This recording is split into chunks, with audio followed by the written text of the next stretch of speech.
সবাইকে শুভেচ্ছা জানিয়ে শুরু করছি মানচিত্রের রাজনীতির আলোচনা। বাংলাদেশের নির্বাচনকে সামনে রেখে যুক্তরাষ্ট্রের যে অবস্থান তা কঠিন থেকে কঠিনতর হচ্ছে বলে স্পষ্ট থেকে বিষয়টি আরও স্পষ্টতর হচ্ছে। মঙ্গলবার মার্কিন পররাষ্ট্র দপ্তরের নিয়মিত ব্রিফিংয়ে পররাষ্ট্র দপ্তরের মুখপাত্র ম্যাথিউ মিলার সে ধরনেরই একটি ইঙ্গিত দিয়েছেন। সেখানে বাংলাদেশের সম্পর্কে এক সাংবাদিকের প্রশ্ন ছিল, প্রশ্নটি যেমন ছিল তা হুবহু বলার চেষ্টা করছি আপনাদের সামনে। হয়তো আপনারা এর মধ্যে অনেকে তা জেনে গেছেন, তারপরও বিষয়টি তুলে ধরছি। তার প্রশ্ন ছিল, মার্কিন পররাষ্ট্র দপ্তরের বৈশ্বিক দুর্নীতি বিরোধী সমন্বয়কারী রিচার্ড নেফিউ বাংলাদেশে তার সফর মাত্র শেষ করেছেন। সফরকালে তিনি দেশটির অর্থাৎ বাংলাদেশের বেশ কয়েকজন ঊর্ধ্বতন কর্মকর্তার সঙ্গে বৈঠক করেছেন। বাংলাদেশে তার সফরের সময়কালে ইংরেজি দৈনিক ডেইলি স্টার এস আলম গ্রুপের মালিক মোহাম্মদ সাইফুল আলমের অর্থ পাচার নিয়ে একটি বোমা ফাটানোর মতো প্রতিবেদন প্রকাশ করে। তিনি অর্থাৎ এস আলম বর্তমান সরকারের একজন সহযোগী। তিনি $1 বিলিয়ন মার্কিন ডলারের বেশি অর্থ বিদেশে পাচার করেছেন, বিদেশে একটি ব্যবসায়িক সাম্রাজ্য গড়ে তুলেছেন। ব্যাপক দুর্নীতি, বিদেশে অর্থ পাচারের বিষয়ে statewatch.net ও OCPRP একই ধরনের প্রতিবেদন প্রকাশ করেছে।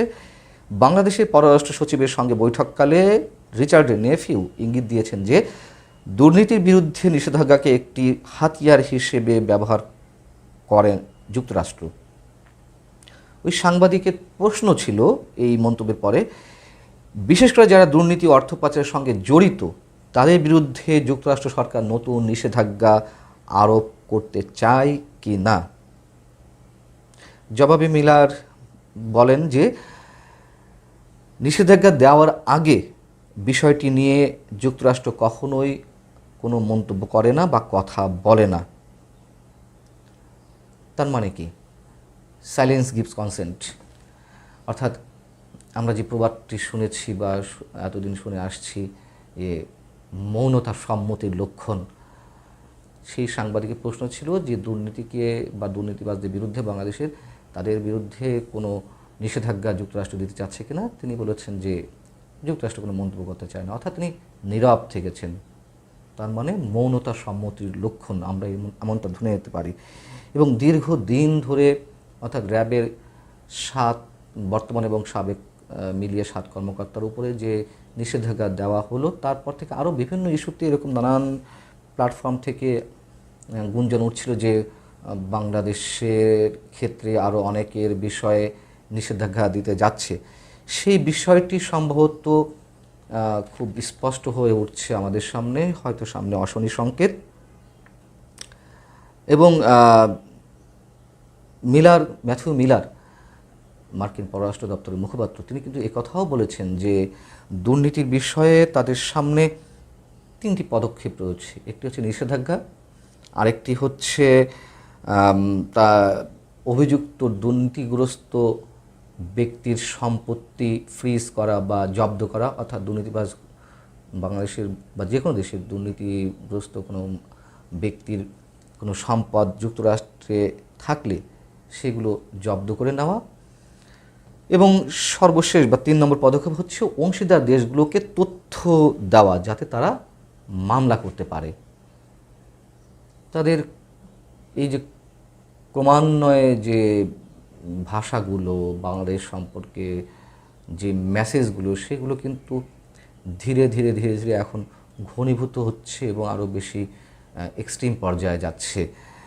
এগুলো আমরা হয়তো যোগসূত্র মেলানোর চেষ্টা করব।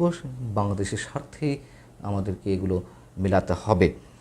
এবং সাংবাদিকের প্রশ্ন ছিল, হয়তো সম্ভবত আর কোনো সাংবাদিক, তারা এও বলেছেন যে মঙ্গলবার অর্থাৎ যেদিনকে তারা এই প্রেস ব্রিফিংটি অনুষ্ঠিত হচ্ছিল, যে যুক্তরাষ্ট্র পররাষ্ট্র দপ্তরের সামনে সেদিনও বাংলাদেশের সুষ্ঠু অবাধ নিরপেক্ষ নির্বাচনের দাবিতে বিক্ষোভ হয়েছে। সেক্ষেত্রেও প্রশ্ন ছিল যে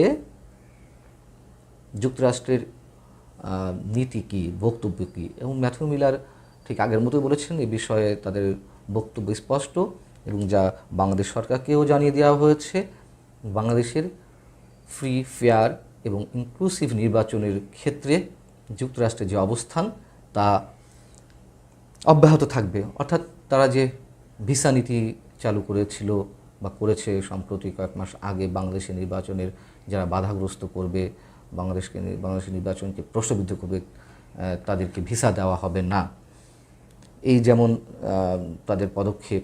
তারপর একের পর এক মার্কিন প্রতিনিধি বা প্রতিনিধি দল যেভাবে বাংলাদেশ সফর করে যাচ্ছে তাদের মেসেজগুলো থ্রো করার চেষ্টা করছে, জানান দেওয়ার চেষ্টা করছে। এবং সর্বশেষ যদি ম্যাথু মিলার উল্লেখ করেছেন যে রিচার্ড নেফিউ, এই রিচার্ড নেফিউ অর্থাৎ মার্কিন পররাষ্ট্র দপ্তরের বৈশ্বিক দুর্নীতি সূচক সমন্বয়ক রিচার্ড নেফিউ হঠাৎ কোত্থেকে উদয় হলেন আমরা জানি না। তিনিও কিন্তু এই গত রোববার থেকে 2 দিনের বাংলাদেশ সফর করে গেছেন। তো সেই ক্ষেত্রে ক্রমান্বয়ে যে বিষয়গুলো ঘটছে একের পর এক, সেই যোগসূত্রগুলো মেলালে আমাদের সামনে মার্কিন যুক্তরাষ্ট্রের যে অবস্থান তা খুব বেশি ভালো মনে হচ্ছে না সম্ভবত। এক্ষেত্রে তারা নির্বাচন সুষ্ঠু, সুন্দর, অবাধ করার সাথে সাথে এখন দুর্নীতির বিষয়টিও সামনে নিয়ে আসছে। অর্থাৎ যতগুলো পথ আছে তারা সেগুলো সামনে নিয়ে আসার চেষ্টা করছে। সব মিলিয়ে অশনি সংকেতই বলতে পারি আমরা বাংলাদেশের জন্য সামনে। আর যে বিষয়টি উল্লেখ করতে হয় যে অনেকেই বলছেন যে এরকম কানাঘুষা চলছে মার্কিন যুক্তরাষ্ট্রের সঙ্গে সরকারকে শেষ পর্যন্ত একটা বোঝাপড়ায় যাবে। কি বোঝাপড়া, কি আতাত, কি ধরনের আলোচনা, এগুলো হয়তো অনেকে স্পষ্ট করতে পারে, অনেকে স্পষ্ট করতে পারে না।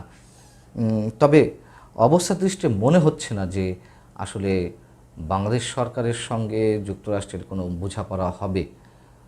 আর এই যে শব্দগুলো আমরা ব্যবহার করছি, বোঝাপড়া, আলোচনা, যতই আমরা বলি না কেন যে বাংলাদেশের নির্বাচনের ক্ষেত্রে বিদেশি শক্তির কোনো হস্তক্ষেপ থাকে না, এগুলা বোধহয় খুব বিপ্লবী কথাবার্তা হয়ে যায় অথবা খুব ফর্মাল কথাবার্তা। বিদেশি রাষ্ট্রগুলোর প্রভাব তো থাকেই বাংলাদেশের মতো রাষ্ট্রগুলো নির্বাচনের ক্ষেত্রে, সেটি পরোক্ষ হোক বা প্রত্যক্ষ হোক। এটা অন্য আলোচনা, এটা হয়তো অন্য কখনো আলোচনা করা যাবে। তবে সব মিলিয়ে বাংলাদেশের রাজনৈতিক আকাশে সম্ভবত কালো মেঘের ঘনঘটা দেখা যাচ্ছে। আজ এ পর্যন্ত, ভালো থাকুন।